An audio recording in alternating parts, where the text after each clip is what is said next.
Vou viajando, não paro a jornada, pois sei onde essa rota vai me levar. Vou viajando, sem nunca desistir, pois sei exatamente pra onde ela vai me conduzir. Olá, viajantes da Rota 66 Espiritual. Deus abençoe a sua vida grandemente. Hoje nós vamos continuar nossa jornada no Velho Testamento, falando sobre o livro de Esdras, um livro fantástico. E eu convidei para nos dirigir nessa viagem o Bispo Tonete, que coordena o Mato Grosso do Sul e também é o Bispo da Sara Nossa Terra de Campo Grande. E ele, que é um bispo que mexe com construção, vai nos falar de uma reconstrução muito importante que aconteceu nesse livro. Vamos viajar? Olá, meu querido. Mais uma vez nós estamos aqui nessa jornada, nessa viagem, nessa aventura tão especial, a Rota 66 Espiritual. E é claro que você não pode conhecer só um trecho não, né? Você tem que conhecer todo. E para hoje eu trouxe aqui uma pessoa muito especial e uma pessoa que vai te abençoar muito, muito, muito. É um homem de Deus, um bispo que tem coordenado não somente o Mato Grosso do Sul, o Paraguai, a Argentina, enfim, ele tem aberto obras em vários lugares, que já foi meu líder no Mato Grosso do Sul, Bispo Tonete. Bispo, muito obrigado pela tua presença, meu querido. Obrigado, Nildo. É um prazer imenso ver você dar saudade de alguns momentos da história, né, cara? É história verdade. vivida aqui. Na verdade, eu fui seu líder por um pouco de tempo, mas antes nós fomos muito irmão, né, cara? Lá atrás, quando mesmo. A gente conheceu Jesus meio que junto, né?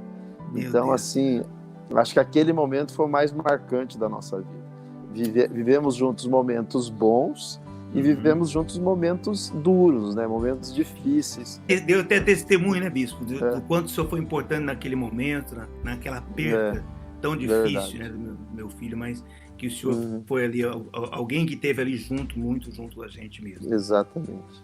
E gravamos juntos, né? Gravamos juntos, gravamos um trabalho. Rapaz, tudo...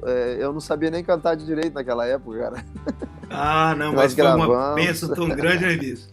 Foi tão bom, que foi momentos, assim, de unção de Deus, né? Porque eu lembro aquela gravação que a gente fez e que a gente não editou, a gente colocou do jeito... Uau, que coisa, Eu Bispo. me sinto como uma criança que recebe o verdadeiro amor, que recebe o presente, que recebe a herança que nunca ganhou. É uma história real aquela música, né, cara? Um momento com Deus.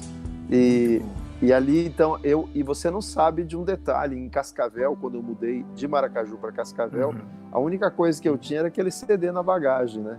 Não tinha salário, não tinha nada, e eu vendia aquele CD, cara. Eu tinha mais umas coisas para vender, mas os caras só compravam o meu CD. Eu não sei se era só para me ajudar, mas eu sei que eu sobrevivi daquele CD. Glória a Deus, né, Bispo? Mas era bênção para as vidas, era bênção para as vidas, né? Com certeza. Amém. Bispo, meu querido, primeiro um abraço na Bispo Arroz, nas crianças, Deus abençoe muito, né? A sua família aumenta, né? Tem aumentado, né? Agora tem o Nora, né? Daqui uns dias eu vou ter neto e assim vai. Amém. É isso mesmo. Eu te convidei para falar de um livro que ele fala de reconstrução ou de construção, enfim que seja.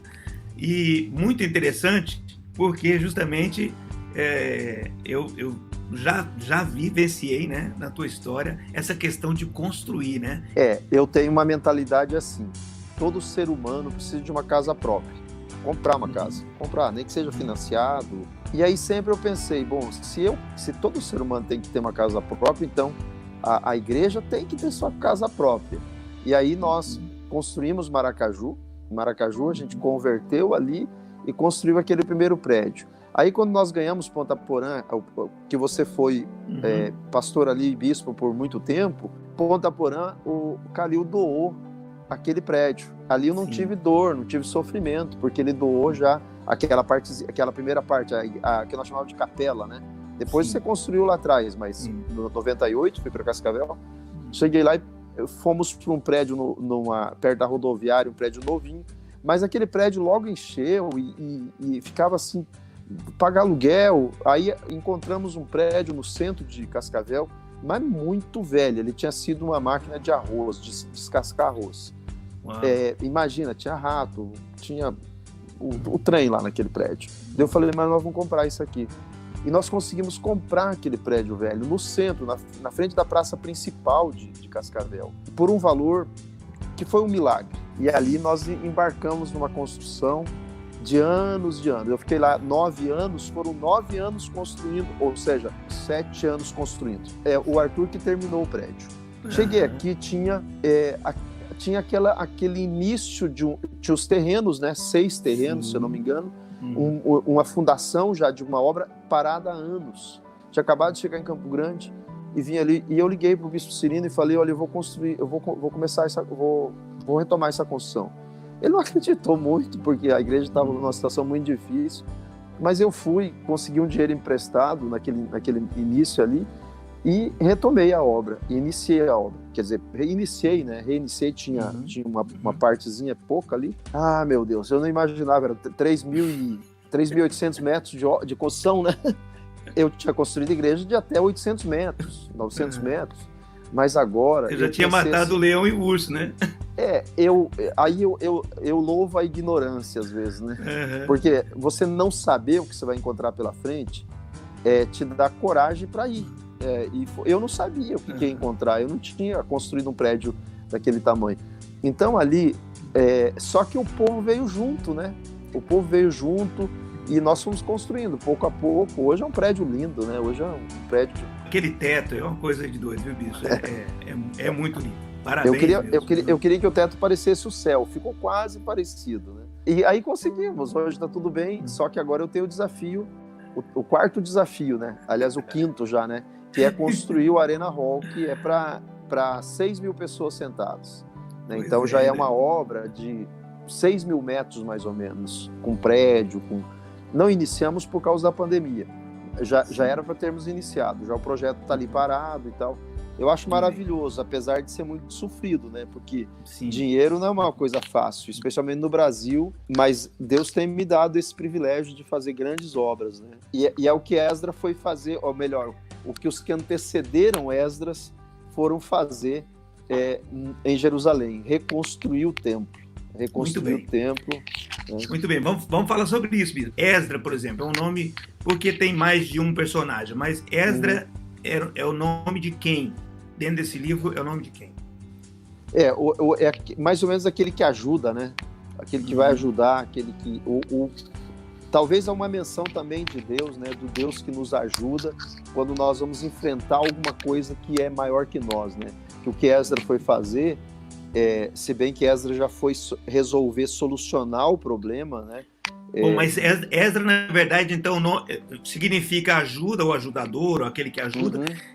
E é o nome, talvez, do personagem, o personagem principal desse livro, talvez. Embora ele entre depois, né? Na história, mas ele é o personagem principal.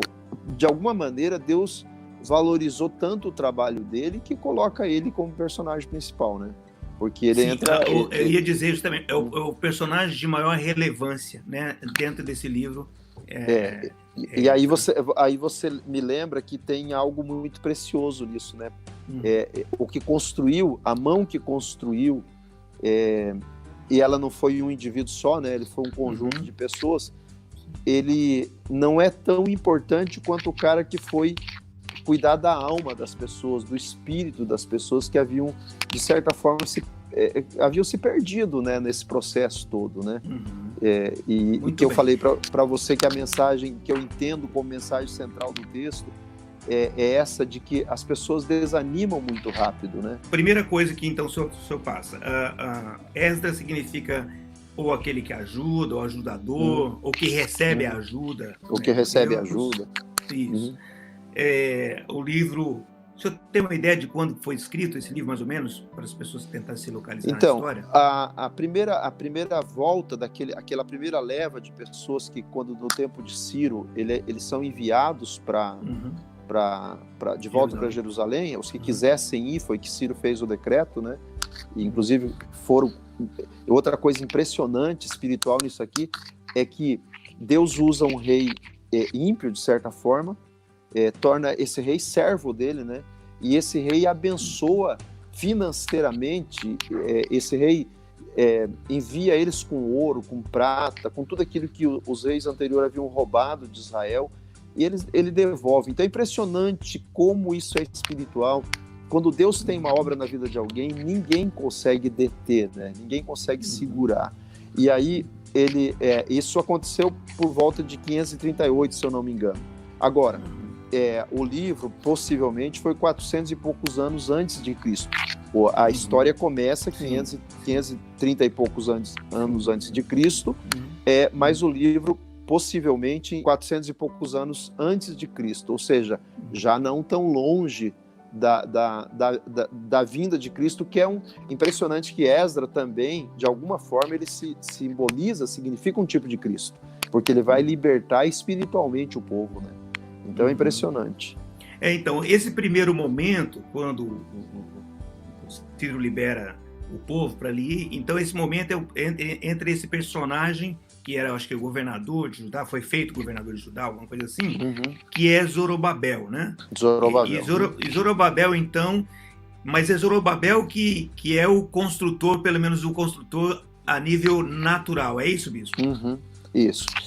Aí eles iniciam a obra, né, imediatamente. E outra coisa impressionante, que Zorobabel, quando ele inicia pelo altar, né? Ele restaura primeiro o altar.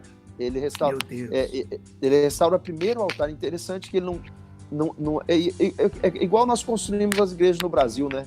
Nós começamos a pregar lá dentro, nós fazemos o altar e as paredes, às vezes a coberta, e já estão pregando lá dentro. E eles restauraram o primeiro altar para depois iniciar a obra em si, né?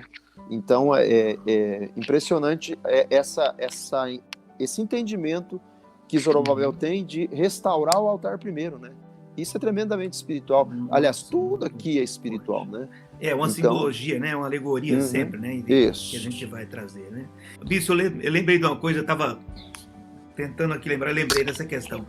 Essa parte da história tem muito a ver com Jeremias, né? 29, né? Não? Que acontece tudo ali dentro desse episódio dos 70 anos, né? Ele está profetizando, ele profetiza que vai acontecer isso. Mas tem um versículo lá que a gente usa muito. Você lembra aí qual que é? Não? É verdade? Jeremias 29, 11, né? Lembra? É justamente esse, 11. Ele diz assim, eu é que sei que pensamentos que têm a vosso respeito, diz o Senhor, são pensamentos de paz e não de mal, para vos dar um futuro em alguma versão ou o fim que desejais, né? Daí ele diz, buscar-me-eis e me achareis de todo o vosso coração, mas o capítulo 14 tem um detalhe muito, muito interessante, que ele diz assim, e serei achados de vós e farei mudar a vossa sorte, né?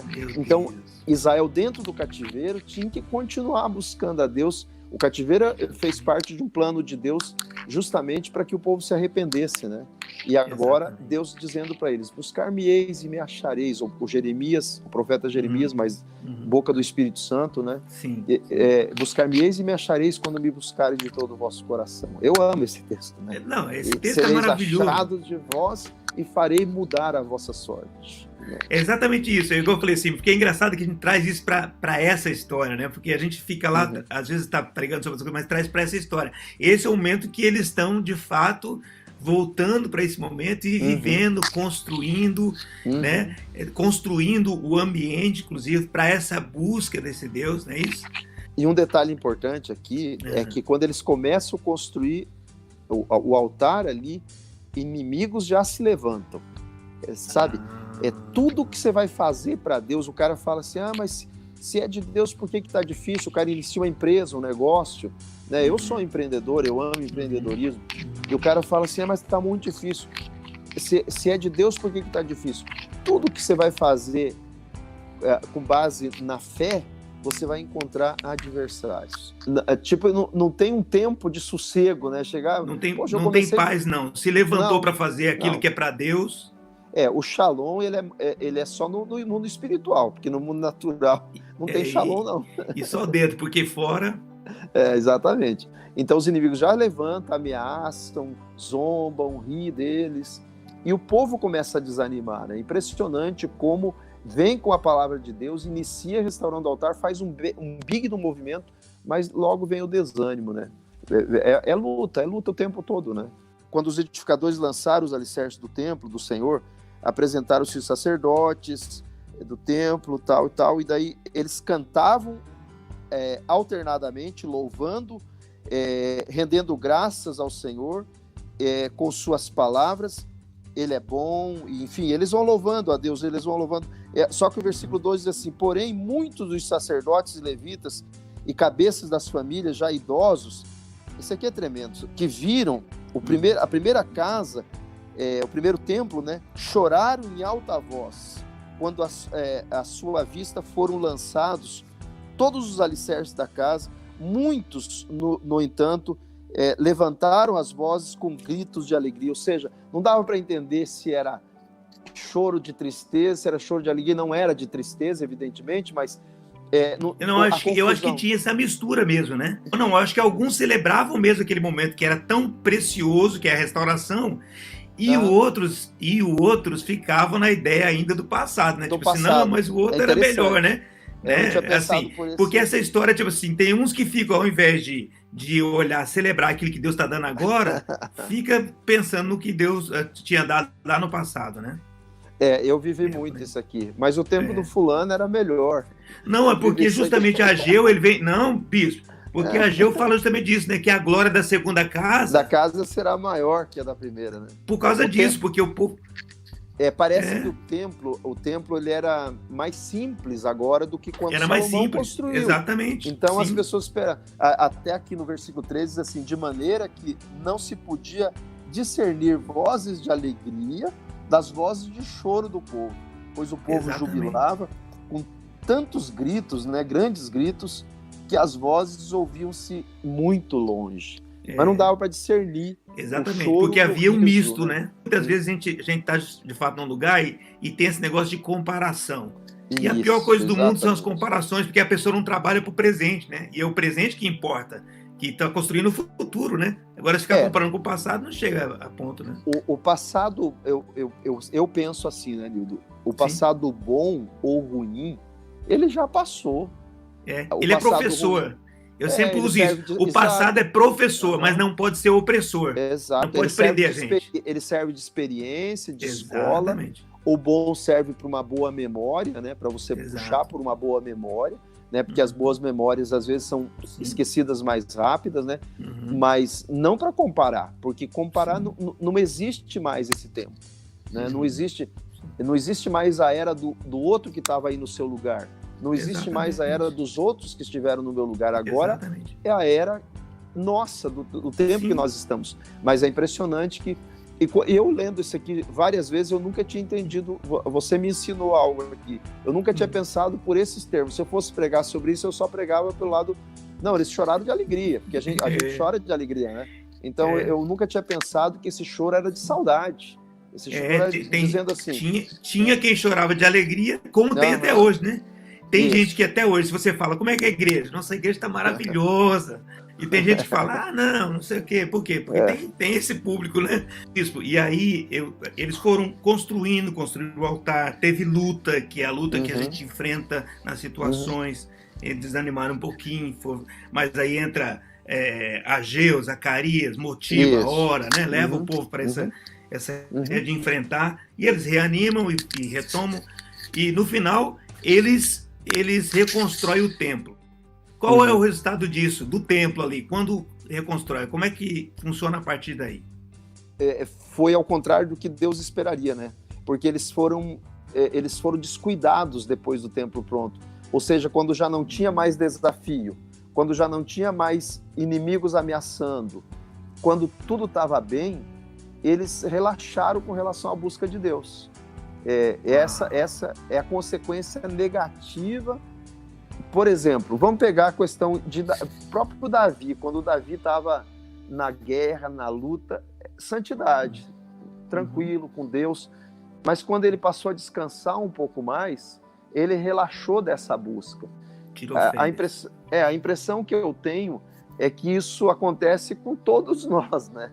Sem exceção. E aí fica uma questão de que nós temos que vigiar realmente, porque o que aconteceu com o povo hebreu ali, com o povo judeu, é que ele relaxou e passou a se relacionar com o sistema do mundo, coisa que ele não podia, né? E ficou de forma muito mais religiosa do que um coração sedento de Deus. Exatamente, perdeu a paixão. E aí eu chego à conclusão que nós cristãos só vivemos bem debaixo de desafios. Por isso que Deus nos coloca o tempo todo um desafio novo, né? Isso não é humano, isso é espiritual, é de Deus. Porque quando cessa o desafio, também nós relaxamos, nós passamos a ter mais tempo, né? A estar mais tranquilo. Então, não foi positivo. A conclusão não foi positiva. Né? Porque, na verdade, aquilo que a gente comentou, acho que Zorobabel fez um bom trabalho. Isso, animou. De reedificar, né? Chega um momento em que Ageu e Zacarias animam o povo ali.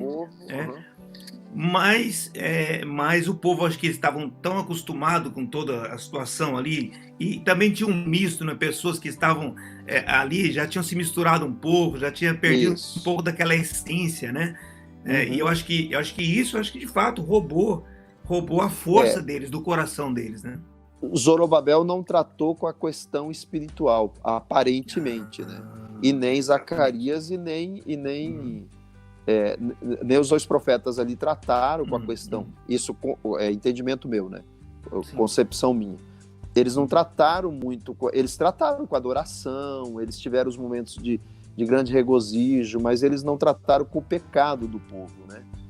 Com a conversão, não sei se a palavra é conversão ou a restauração espiritual, né, bispo? Restaurou-se o altar natural, mas não se restaurou o altar espiritual, né? Que é dentro de nós, né? Então é interessante. E aí, quando é que isso começa a mudar, ao seu ver? Vamos lá.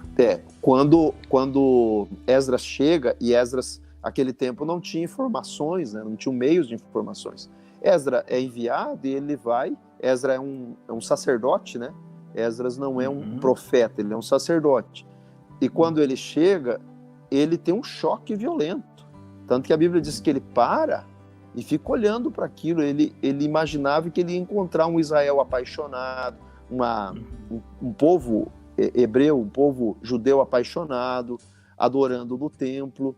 E ele encontra o povo metido em pecado, né? Então ele se choca com aquela visão que ele tem e ele paralisa diante daquilo. Ele até porque ele tinha ele tinha um propósito, eu marquei, que eu acho fantástico, na verdade, né? Esdras 10, eu acho maravilhoso isso aqui. Isso aqui dá aquela pregação maravilhosa. Porque Esdras tinha preparado no seu coração para buscar a lei do Senhor, número 1, né?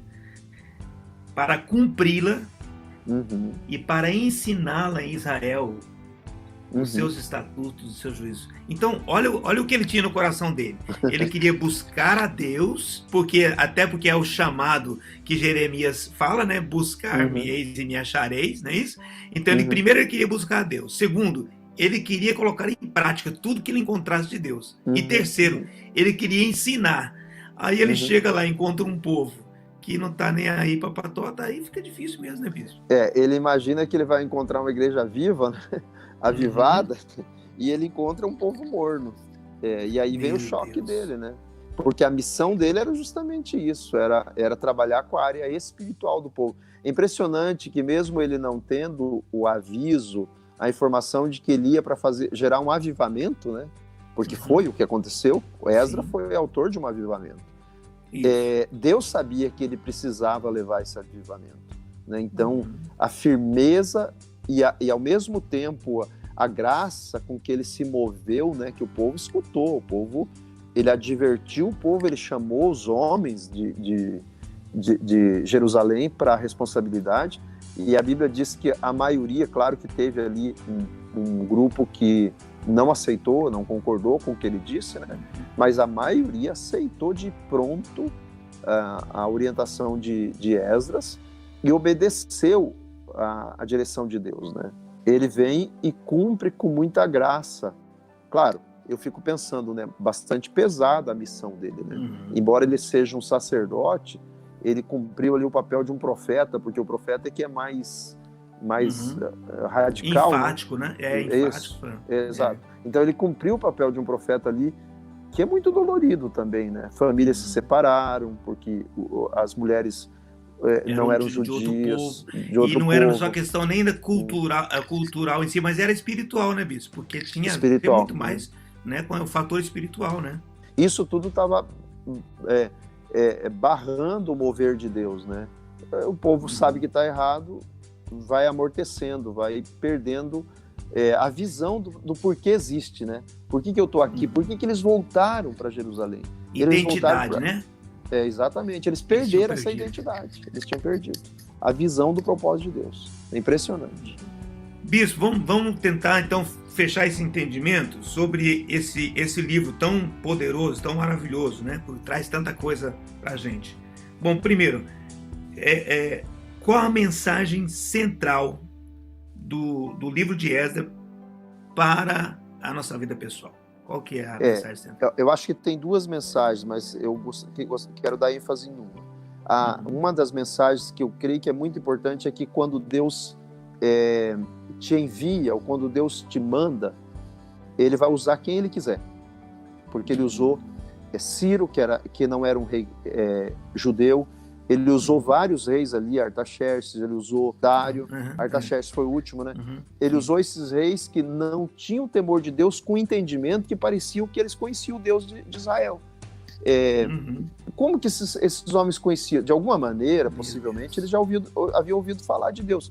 Mas eles mandaram assim com muita ênfase e não só enviaram o povo, eles enviaram os recursos que o povo precisava. Isso me impressiona. Quando você vai fazer uma obra, às vezes você pergunta, muitas vezes você envia alguém e a pessoa pergunta assim, mas como eu vou ser sustentado?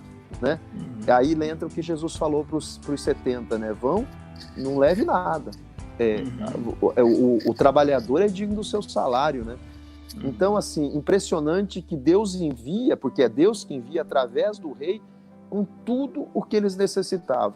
Isso é impressionante. Mas eu quero pegar a parte prática de que é a facilidade com que nós nos desanimamos, né? Você está indo bem, aí qualquer solavanco que tem na vida, e a vida tem muitos, né? A pessoa paralisa. E impressionante que só paralisou, às vezes que paralisou, era uma nós líderes, né, temos esse compromisso de não deixar parar, de manter o povo andando, de manter o povo caminhando. Então, para mim, o centro do livro, no que eu quero comentar, é muito mais isso, essa questão da facilidade com que nós perdemos a visão do porquê nós estamos naquele lugar, por que nós estamos fazendo isso, né? E isso ocorre comigo, ocorre com você. Nós temos que nos manter vigiando o tempo todo, porque isso ocorre com todos nós, né? Eu aqui muitas vezes, chegou um momento, né, no auge da luta, em que eu falava para os meus bispos Cirino, o bispo Robson, me manda para outro lugar. Você vai perdendo a visão. Espera aí, mas eu tô aqui, eu tenho que completar uma missão, né? E eles perderam isso, né? Por que eles desanimam, né? Porque nós desanimamos com tanta facilidade. É impressionante isso. Como que eu posso aplicar na minha vida pessoal, Bispo? Vamos lá. A vigilância constante que eu tenho que ter, né? Então, vigiar meu coração, vigiar meus sentimentos. Outra coisa importante, as pessoas que eu escuto, né? Porque às vezes que eles escutaram não eram inimigos necessariamente, lembra? Eles eram vizinhos, né? Às vezes que nós escutamos, então duas coisas, uma das coisas que eu tenho que fazer é guardar o meu coração, mas outra é guardar meu ouvido, né? Porque o coração é afetado pelo ouvido, né? Então, de repente até o choro dos mais velhos, né? Dizendo assim, esse prédio não vai ficar tão bonito, essa obra não vai ficar tão boa. Não era só os inimigos de fora, os que estavam acusando, né? Então as duas coisas principais para mim nisso aqui você guardar o ouvido e o coração. Eu falei primeiro o coração, porque o coração é o sentimento, né? É o coração que eu falo no cardio, né? Mas é o coração-alma, aquela coisa que sente. E aquilo que a gente sente tem muito a ver com aquilo que a gente ouve, né? Então, decidir quem eu quero escutar, quem são as pessoas que eu vou ouvir, né? Quem são meus amigos de verdade, né? Meu bispo, no caso nosso, bispo Cirino, seu e meu, né? Meu Deus, meu Deus. Quantas vezes ele dá uma pegada na gente e a gente sabe sim que é por amor, né? É por cuidado, são 30 anos andando com ele, Deus, né? Mais de 30 anos. Então, assim... E as conversas com ele não precisam ser longas, não, né? 3 minutinhos. Um telefonema rápido resolve tudo. Te dá direção para meio ano, né? Porque ele não fala muito, né? Então, assim, essas coisas são importantes. Então, eu penso que na vida prática você pode aplicar dessa maneira, né? Evitando escutar pessoas e decidindo escutar pessoas. Quando eu cheguei em Campo Grande, eu tinha uma frase assim: um dia você vai acreditar em alguém, então você se tornará pro resto da sua vida aquilo que você acreditou. Né? Eu lembro disso numa pregação tua, lá em Campo Grande. Tanto para o bem quanto para o mal, aquele que você decide escutar, decide seu destino. É interessante isso. Quando nós perdemos a visão clara da nossa identidade, do nosso propósito, o que o senhor acha que nós precisamos fazer? O principal chama-se arrependimento. Mas para você se arrepender, você precisa de uma outra coisa. Ninguém se arrepende se não tiver alguém que o alerte que ele está errado. Né? Então, as duas coisas importantes. Então, mais uma vez, são duas situações. Primeiro, é ter alguém, por exemplo, quando o povo estava desanimado, quem foi que levantou eles? Animando lá atrás, ainda na construção do templo. Foi Zacarias e Ageu. Eles vieram e mostraram para o povo: vocês estão parados, o propósito de Deus está paralisado, nós precisamos voltar. Mas no final aqui, quando o povo precisava acordar para a verdade, ou seja, nós precisamos de um líder, né, Nilton? Nós precisamos de um líder. Nós precisamos de alguém que nós acreditemos. Precisamos dessa voz. Exato. Nós precisamos dessa voz, e nós precisamos dessa voz que está perto da gente, né? Porque Jesus falou uma coisa interessante. Eu nunca esqueço disso. Quando aquele jovem rico chega e fala assim: bom mestre, né? Jesus fala assim: bom é Deus que está no céu. Né? Porque daqui a pouco ele já achou que Jesus não era tão bom, né? Mas Jesus era maravilhoso. Só que Jesus estava ali, né? E muitas vezes, quem está perto, as pessoas parece que o que está longe para ela... Não, parece que o que está longe é que é bom. O que está falando lá na TV é que é bom, mas o meu pastor que está aqui pertinho não é bom, né? Tem muito disso. Tem muito disso. Às vezes o teu pastor está falando... Isso é incrível, né? Você tocou num assunto que é incrível, porque quantas vezes o teu pastor falou exatamente tudo aquilo que você precisa ouvir e você foi ouvir de um terceiro lá longe a mesma coisa e, nossa, agora que eu entendi. Espera aí, mas teu pastor estava ali gritando para você. Alguém precisa chegar e fazer o que Neemias fez, gritar: eia, vocês estão tudo errado, estão indo para a morte, perderam a visão, perderam a razão, porque vocês vocês voltaram para reconstruir não só o templo, não só a cidade, mas vocês vieram para construir os muros da cidade, que depois é Neemias que termina, né?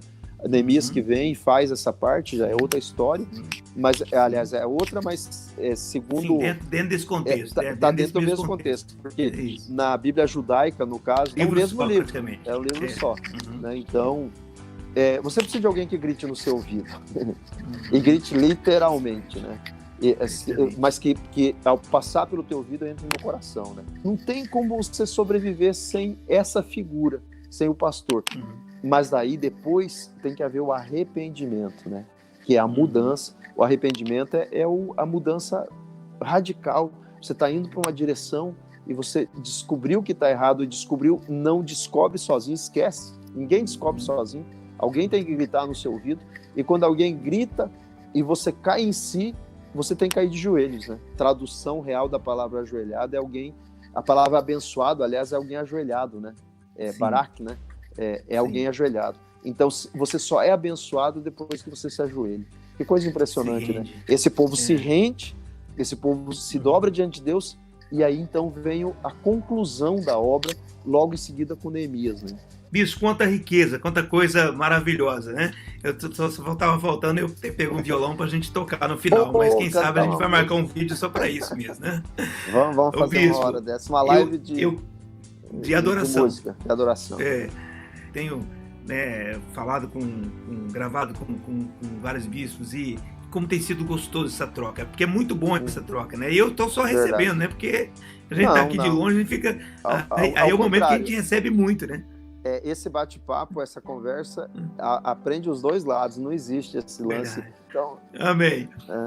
Bispo, então é o seguinte, eu quero abrir agora aqui, como eu faço sempre, eu quero abrir para o senhor derramar uma palavra para depois orar com as pessoas, mas derramar uma palavra para elas, para que elas possam ter tudo isso que a gente falou sobre o livro, sintetizado, né? E Aham. que elas possam receber isso, não somente para 2020, mas não importa quando ela ouvir ou assistir isso, ela vai ser edificada com isso, tá bom? Uhum. Vou abrir aqui para o senhor, tá bom? Vamos lá. Certo. Então, ok. Gente, eu penso que a principal coisa que você precisa entender, né, é que quando Deus te manda fazer qualquer coisa, independente do que seja e quão difícil seja, quanto recurso falte, se Deus te mandou, Ele vai te dar toda a provisão necessária para você cumprir essa missão a qual Deus te mandou cumprir, tá certo? Então nunca duvide, você saiu para uma missão, você foi enviado por alguém para uma missão, alguém de Deus, saiba que Deus vai com você, sem dúvida nenhuma. E se Deus vai com você, como Ele foi com o povo hebreu no deserto, Ele abriu o mar, ele mandou pão do céu, a água jorrou da rocha, a roupa não envelheceu, o sapato não furou, Ele mandou codornizes quando eles tinham vontade de comer carne. Se Deus esteve ali com aquele povo, levando eles, e eles tinham pecados, eles tinham erros, eles tinham falhas, mas Deus sustentou-os. Eu quero que você saiba que Deus vai te sustentar quando Ele te envia. Segunda coisa, mantenha a sua vida com Deus em dia. Tem um líder, tem um pastor, tem um profeta sobre sua cabeça, sobre sua vida. Não ouse deixar de seguir a orientação daquele que te comissionou abaixo de Deus, né, que é o seu líder. Quando ele gritar no seu ouvido, ei, acorde e arrependa-se. Que é a terceira coisa que eu quero dizer. Saiba se arrepender. Ou aceite a correção sempre. Como o povo de Israel, ali como o povo em Jerusalém, aceitou a correção de Neemias. Então, é preciso que você tenha esses três entendimentos principais. Primeiro, se Deus te enviou, Ele é responsável por você. A segunda coisa, tenha uma voz que fale com você. E entrando no seu coração, a terceira coisa, tenha um coração contrito, quebrantado, que se arrepende. Alguém que se arrepende nunca vai ser retirado da missão ou da presença de Deus. Deus te abençoe e que você possa viver essa verdade e construir uma história poderosa, construir um destino para os seus filhos, construir um legado para as próximas gerações. Deus te abençoe. Fique com Deus e acredite nele. Amém? Faz uma oração agora, abençoe a vida de todos nós que estamos ouvindo esse momento. Amém? Amém. Meu Deus, estende a sua mão sobre todos os missionários da terra. O Nildo é um missionário, a Esther é uma missionária. Eu sou um missionário, mas eu também oro por cada pessoa que está conosco nessa reunião, nessa conversa. Aquele que Deus se sente fraco, se sente pequeno às vezes, anime-o em nome de Jesus e ajude-o a confiar em alguém que vai lhe ensinar, alguém que vai lhe conduzir e dar coração quebrantado, espírito contrito a cada uma dessas pessoas que estão conosco nessa reunião, que nos ouvirem, que estão nos ouvindo e que nos ouvirão. Ao longo dos anos, essa palavra vai estar aí e as pessoas que nos ouvirem possam ser tocadas extraordinariamente. Meu Pai, de maneira especial, eu abençoo a vida da família do Nil, da casa dele, desse profeta de Deus, desse homem de Deus, desse sacerdote, ó Deus, que deu sua vida e tem dado a sua vida para o chamado. Levanta cada vez mais forte a vida dele nesses dias, que ele possa ser bênção para milhares de pessoas. Eu abençoo cada um de vocês que estão conosco. Amém, amém. Bispo, querido, Deus te abençoe muito, muito, muito. Abençoe amém. Tua igreja, tua região. Amém. Obrigado. Que eu amo muito, né? Ainda o Brasil estaremos juntos. Em nome com de Jesus, certeza. Tá bom? Tá? Amém. Amo você. Saudade. Amém. Não vi suas filhas crescerem, né? Porque vocês foram embora elas eram meninas. Mas manda meu abraço também para elas, tá? E amém. Fique com Deus, tá bom? Saudades amém. Grande, grande, grande, tá? Deus te abençoe. Amo você, viu? Amém. Deus abençoe. Amém. Tá? Amém.